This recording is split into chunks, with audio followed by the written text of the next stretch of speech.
Hello everybody, so today we're taking a look at 3 different builds you could use for going about doing DPS or damage or whatever you want to call it as a ranger in PVE content. So basically only really 2 of these are going to be viable. So we're going to start off with Core Ranger. Obviously this is not going to be the one that's going to be viable. Um, Core Ranger is in a very odd spot. It's kind of similar to like almost every other core profession, and that you're better off just using one of the elite specs. So really, this is kind of off the table, really, on anything outside of open world content. But if you are playing open world, Core Ranger is actually a really solid option. I would still recommend using Soulbeast or Untamed over Core Ranger, but it's still it could be a solid sort of experience if you want to go for Core Ranger. It's not terrible or anything. So for Core Ranger, I kind of just went really balls deep into damage here. So we're running. I'll just look. This is the gear I'm going to be using for all of the builds, by the way. We're using pack runes with the Berserker stat line across all of my gear is going to be Berserkers, including the weapons. And then we also have a second equipment set with Scholar runes. So these are great for like roll bosses and group content where I'm getting, a ton of boons already on me. I don't need to worry about supplying myself with boons and, increasing my boon duration and all that. Scholar runes are going to be great for this. Ogre runes are decent too. I would still just recommend going with Scholar runes, but if you want to go with something else, Ogre runes are pretty good. I actually found the Ranger runes to be pretty good on here too. Um, but Ranger runes you're not going to be wanting to use on Soul Beast because of the fact that with Soul Beast you're going to be merging a lot of the times. You're not going to be having an animal companion out with you most of the time. But yeah, so pack runes. I'm just going to keep these on for right now. But like I said, those are the two that I run.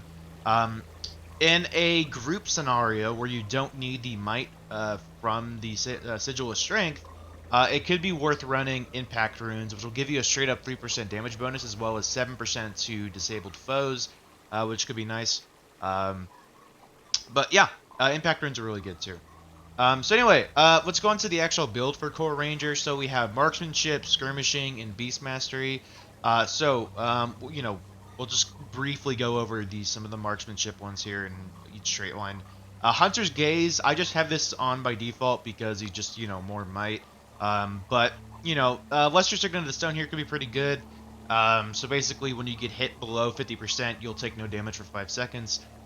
You'll still take damage from conditions, and you'll still be able to be disabled and all that. But for the most part, you won't really take any damage, and it'll be really, really nice for defensive play. This is on a 70-second cooldown. I personally just prefer Hunter's Gaze. Clarion Bond is never really that worth it, in my personal opinion. At least on the marksmanship trait line, what's it called, the wild, or whatever you want to call it. Yeah, it just doesn't really provide enough to really um, uh, make swapping pets viable. Like just swapping pets off cooldown.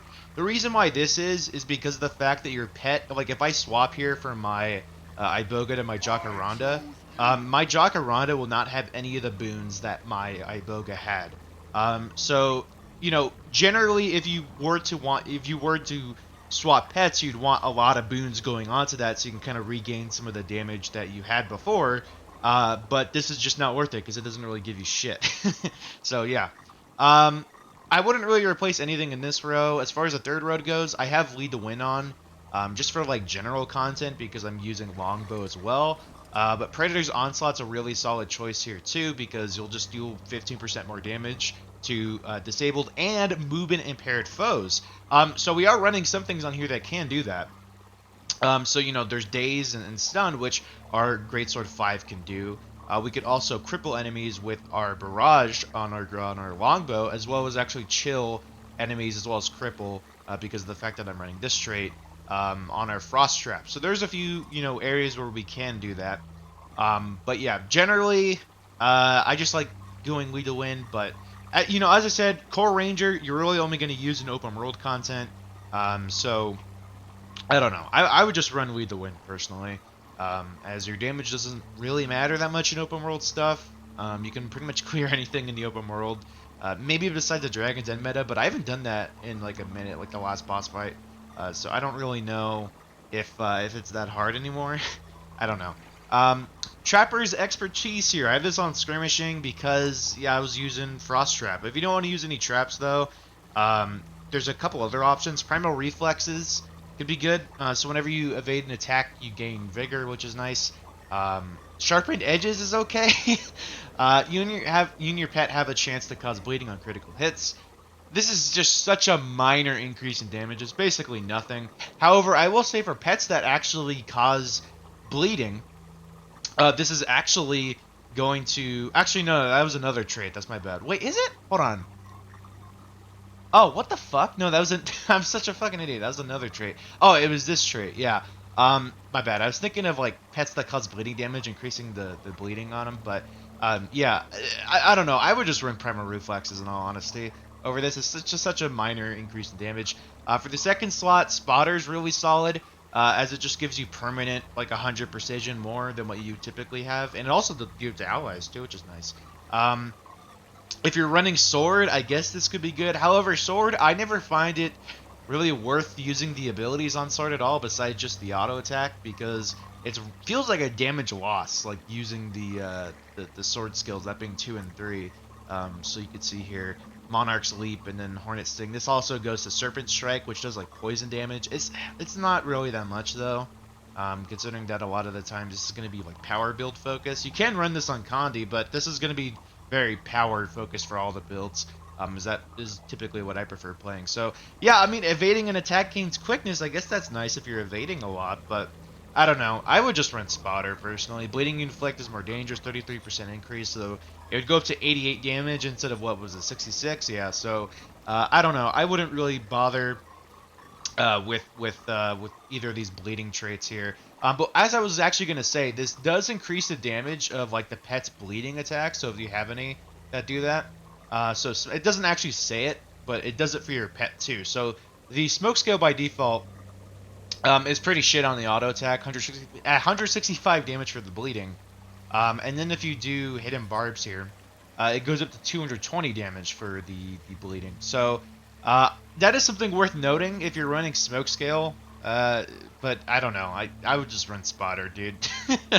For the third slot, there's only one really worth running here for power builds, and that is Vicious Quarry. So Fury, this is the greatest part here. Fury grants Ferocity an additional critical strike chance. So typically Fury will give you 20% critical chance. Now it's going to give you 30% critical chance as well as 250 more Ferocity. This is actually really, really cool. I think last time I checked, this increases our critical damage. So if I were to go on here, it gets it from like 240 to 270 something. So we're getting our critical damage very, very up with that.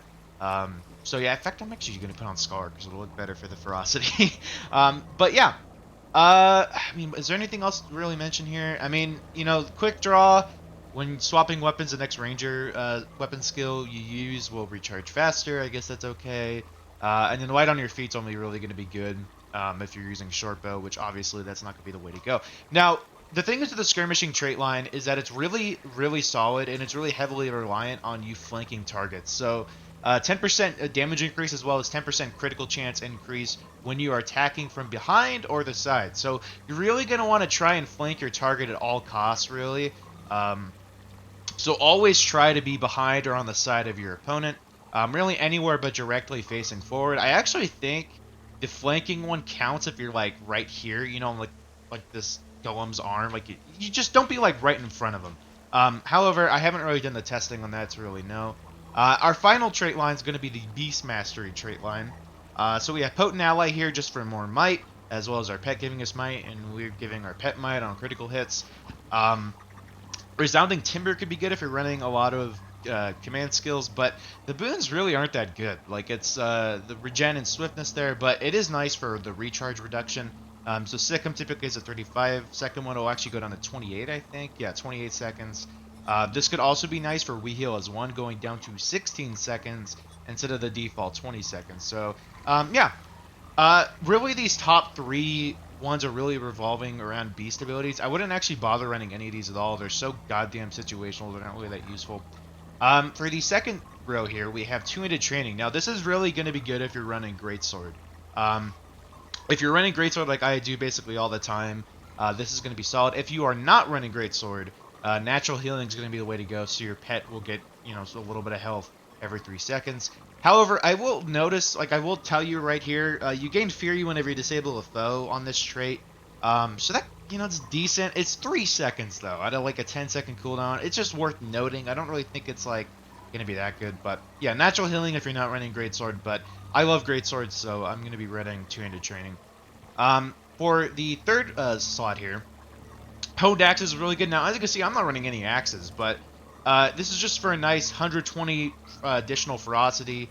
You also will gain more ferocity, additional ferocity on top of your already getting more ferocity when you're running an axe. So this could be really good for like an offhand.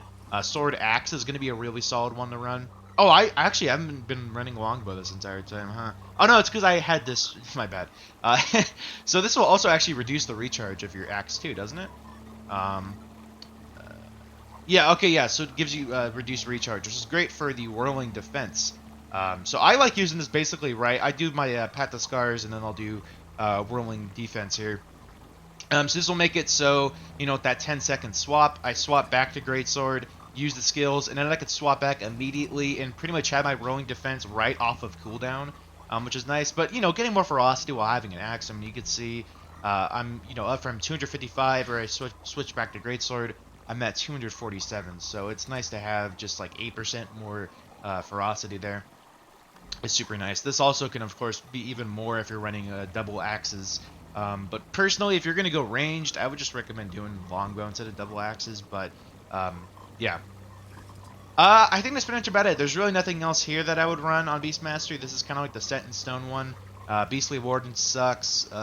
Zephyr Speed here sucks. So yeah, you're just going to want to run Honed Axes on this slot just for more ferocity. So yeah, I'm going to take a quick sip of water because this is really fucking up my throat. Alright. In terms of your skills and pets, I would just stick to, I mean, this is open world stuff. You could really use whatever pet you think looks cool, I guess. But I'm just running the Iboga and the Jacaranda. Underwater pets don't matter for shit. So I don't know, like a drake and a cat, I guess would be cool. How the fuck are cats underwater pets, by the way? That makes no goddamn sense. There's also I'm on a char here. This is my new character that I made, so I don't actually have most of the pets in the game. I probably should have done this on my Solmarian now I think about it. There's a pet that's over in Kessex Hills at that water heart, the heart where you can go underwater.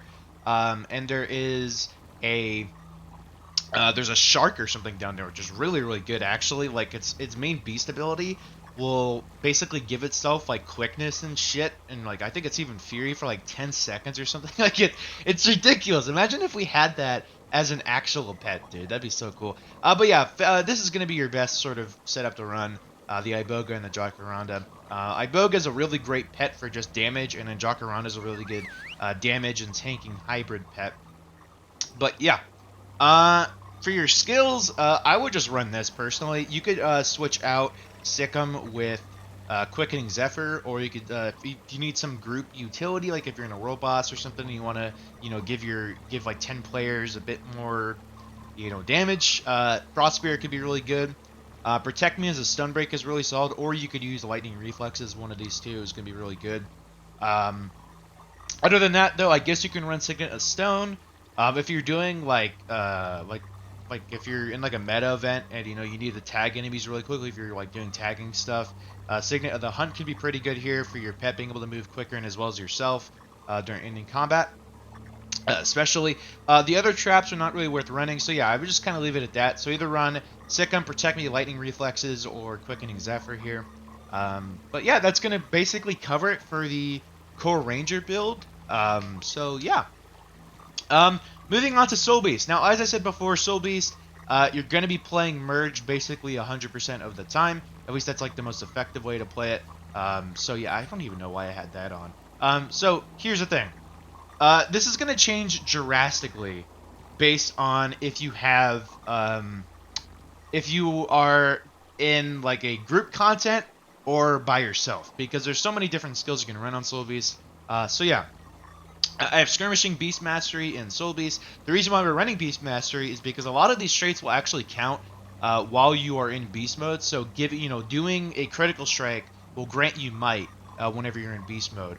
Um, I think won't you actually get like double the ferocity or something, like if you're running this? Yeah, your ferocity goes through the fucking roof whenever you're merged. So with the ferocious pet, so you're really gonna generally always want to be merged with a ferocious pet. The best one, in my personal opinion, being the Rockazel. Now the Rockazel merged will do a little bit less than the Red Mo in terms of damage, but you also get additional CC utility, which is what is incredibly lacking on Soulbeast.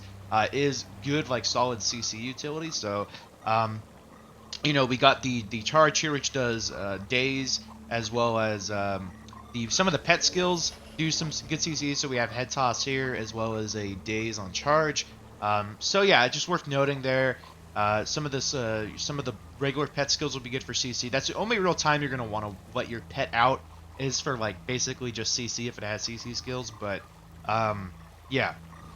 All right, so for the build, you could kind of just, I'm not going to really go over like it too much because we already talked about these two lines here before. But yeah, the reason why I'm doing skirmishing over marksmanship in this slot is because this build is going to have access in solo content to permanent fury, or basically almost permanent fury. Actually, no, it is permanent fury because we have multiple sources here. So one is the pack runes, so we're running pack runes on solo content. Which is going to give us Fury. What is it? It's like fucking 8 seconds of Fury on a 30-second cooldown. We also have Moa Stance, which will give us 7 seconds of Fury. As you can, actually no, it's more because we have increased concentration from the that. So yeah, 10 seconds of Fury there, and then we also have the Beast ability here, giving us Fury as well. So we have that, and then we have multiple sources here. Crazy amounts of Fury. It's fucking insane. So yeah.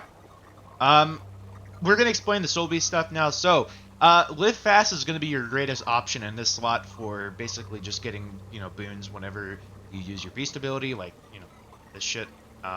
Unfortunately, this doesn't actually count whenever your pet uses it, so, I don't know. It kind of sucks that it only counts for you whenever you're in Beast mode. Just worth mentioning with that. But anyway, yeah. Fresh reinforcement could be decent if you're like unmerging and merging a lot for some reason. I used to do that, but nowadays we have Untamed, and I'll, if I want to play with my pet, I'll just play Untamed. So, yeah.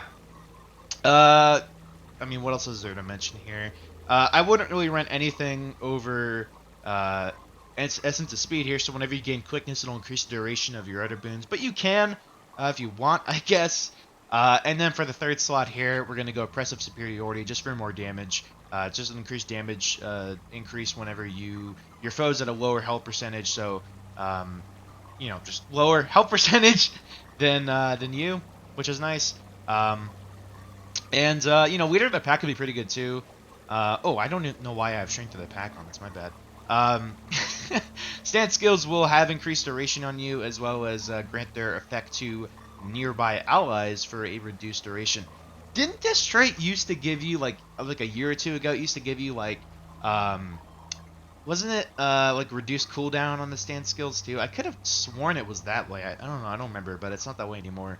Eternal. I wouldn't fucking run this. This is not very good. You'll fall out of beast mode and recover health if you get downed or whatever. And this is on a 60-second cooldown. It's really not that worth using. You get like just barely any health out of it. So yeah, Oppressive Superiority is going to be the way to go here for a damage build.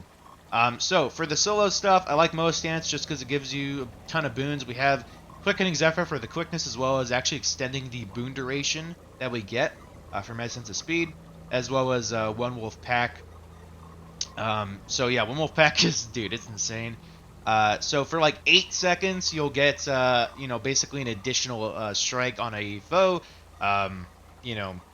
whenever you attack them, which is cool. And it's a little short delay. It's like 1/4 of a second. It's not really that big of a deal.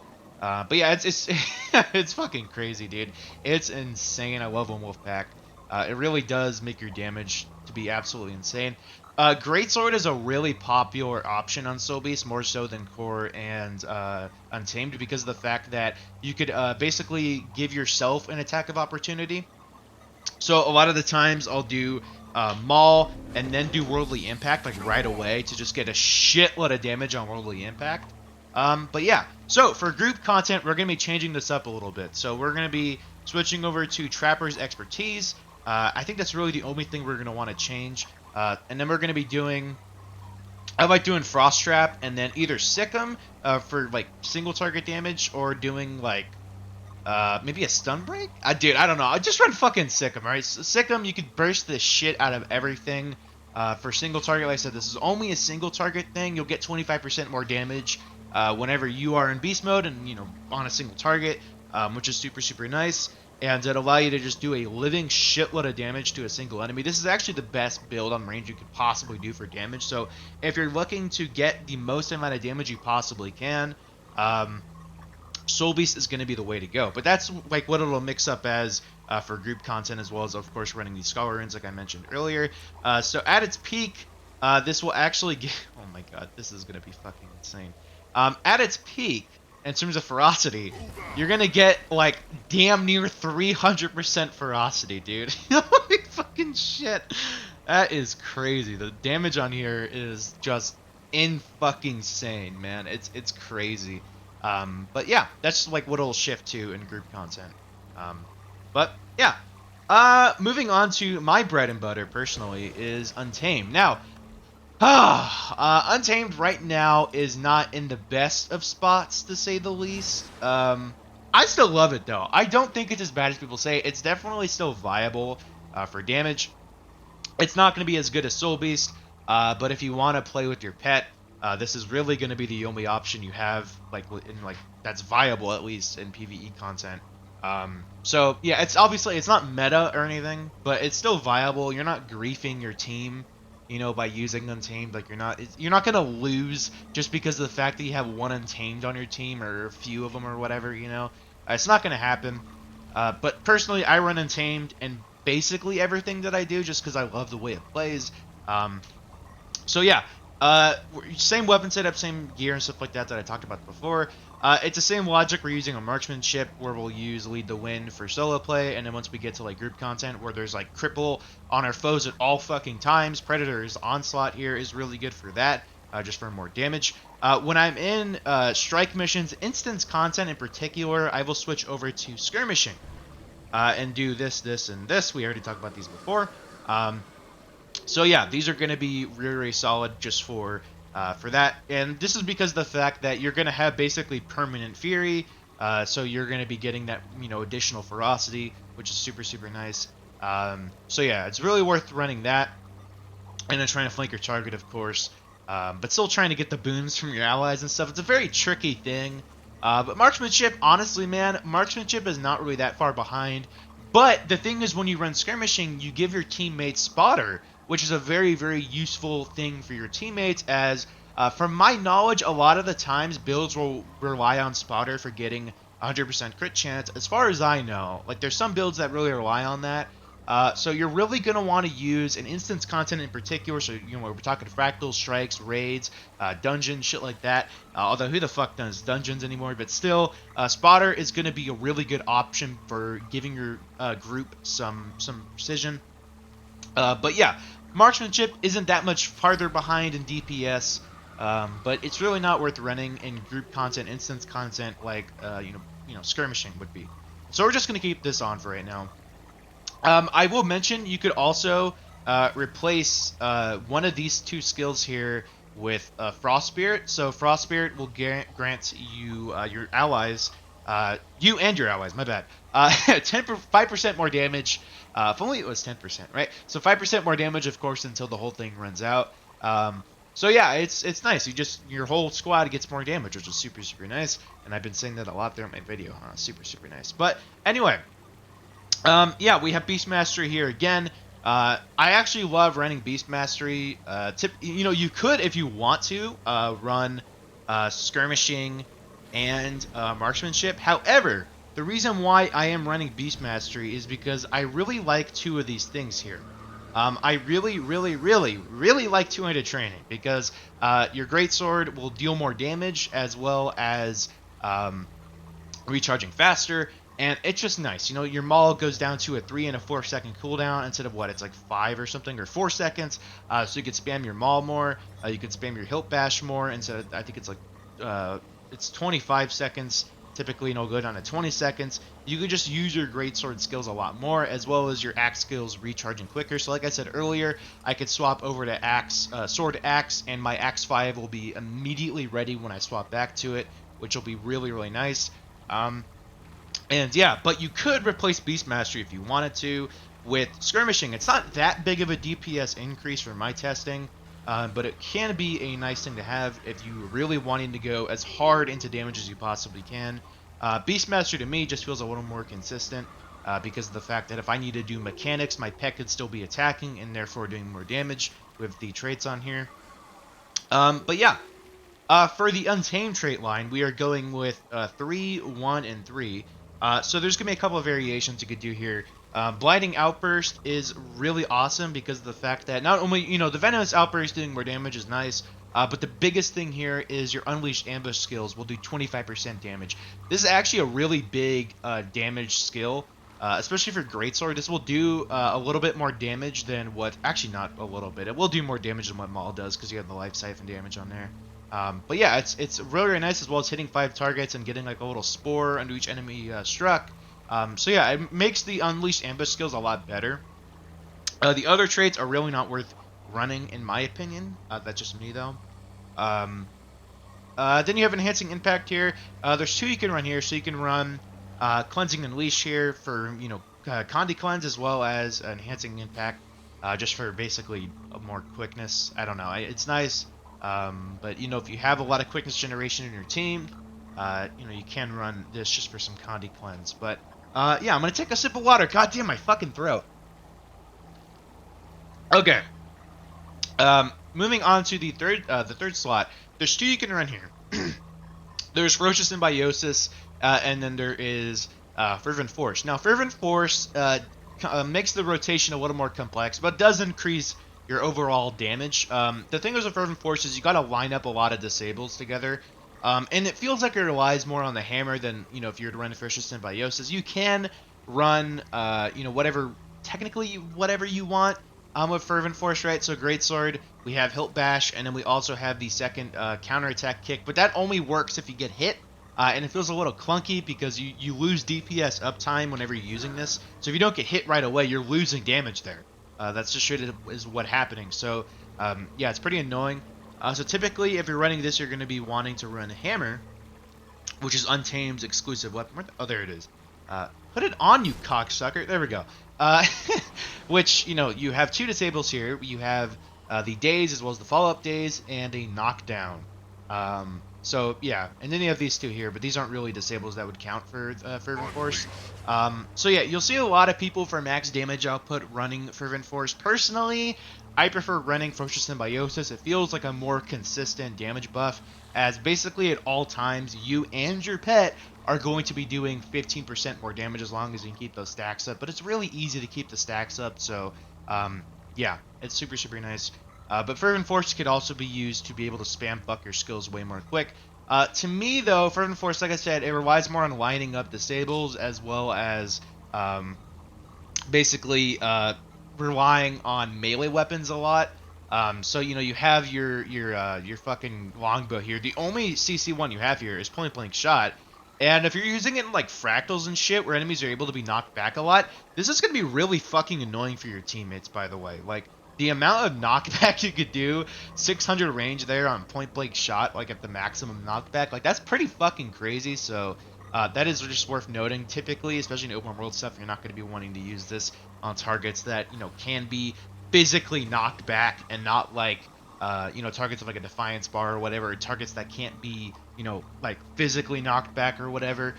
So yeah, that is worth noting. But for me, like I said, I just prefer Ferocious Symbiosis, but these 2 traits are really, really solid. You can run whatever one you want. Fervent Force is going to result in more damage as well as you being able to spam more skills, but if you want an easier, more chill rotation, as well as a bit more of a consistent experience, in my personal opinion, Ferocious Symbiosis is going to be the way to go. As far as the utility skills go, this is my favorite one to run. Exploding Spores, Signet the Wild, Frost Trap, and Pearlious Gift. So you can run We Heal as 1 instead of Pearlious Gift, but Pearlious Gift does not scale on your healing power. It'll actually scale on your Vitality, which On here, we get a lot of vitality. I'm running full Berserker's gear, and I have 20k health. That's because of the Jadebot core. Without the Jadebot core, I'd have 18 point something thousand, which is still a lot of health for full Berserker's gear. And yeah, uh, what you could replace this with is plenty of things. You could do Frost Spirit, you could do Quickening Zephyr, you could do Sikkim, you could do there is Mutate Conditions, which is good for just cleansing a shitload of conditions. You could do Protect Me, you could do Lightning Reflexes. Yeah, that's basically about it. But there's a lot of stuff you could switch it up with in terms of these two skills right here.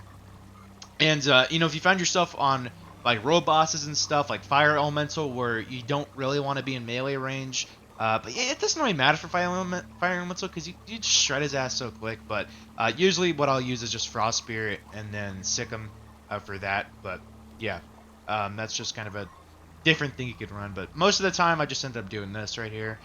So this is just some insane AOE damage in close range. So yeah. Another thing I want to mention about how you go about playing Untamed, I'm running the same pet setup here, Jacaranda Iboga, is you want to keep yourself unleashed most of the time. When you see this unleashed power thing on the bottom, you want to swap over to your pet being unleashed. Use these two skills. You could use them in quick succession just like that, and they'll all pop. You don't have to wait for like super long animations to be cast or whatever. You could use them all at once. Swap back immediately as soon as possible to yourself. Use the Unleashed Ambush skill and just continue on with your normal sort of rotation, using your skills off cooldown and stuff like that, and never interrupting your auto attack chain. And yeah, it's really simple and really, really fun. I really enjoy it. I see as high as like 41k damage on here. In terms of like really, quick burst damage. Looking at the arc DPS chart, there's like a graph, right? So you see the top being like 41k, and then I'll see, my lowest being like 23 or 24, which is viable. It's definitely fine doing that. But yeah, as I said, Untamed is not going to be as good as Soulbeast, but it is still really, really solid to run. And yeah, I think that's basically going to cover it. I don't really think there is much else to really talk about, right? I mean, we talked about the pets, we talked about the utility skills. For the elite skill, for Untamed, you could really run whatever you want, actually. Strength of the pack is great for solo play when you're not getting a lot of might on you, but when you are getting a lot of boons splashed on you, you could really run whatever you want. Personally, I'd actually opt for Force Fortification, which will basically reduce your damage by 50% for 10 seconds whenever you use it. And yeah, it's actually very nice if you are not knowing the mechanics very well, or if you are prone to human error and you fuck up sometimes. So this could be nice for that. If you know you're gonna get fucked soon, you could pop Force Fortification, and then Pearl's Gift, and you could just get big time heals as well as not being able to die and then taking less damage. Or actually, what you could do is pop Pearl's Gift because you're not gonna die while it's active. Get healed a bunch and then activate Force Fortifications, just get as little amount of damage on you as possible. That's a really awesome thing. Other than Force Fortification, though, these two are not worth it at all. Entangle does basically little to no damage, and Spirit of Nature will do barely any healing because your healing power sucks on here. So yeah, it's really just these two elites to run here.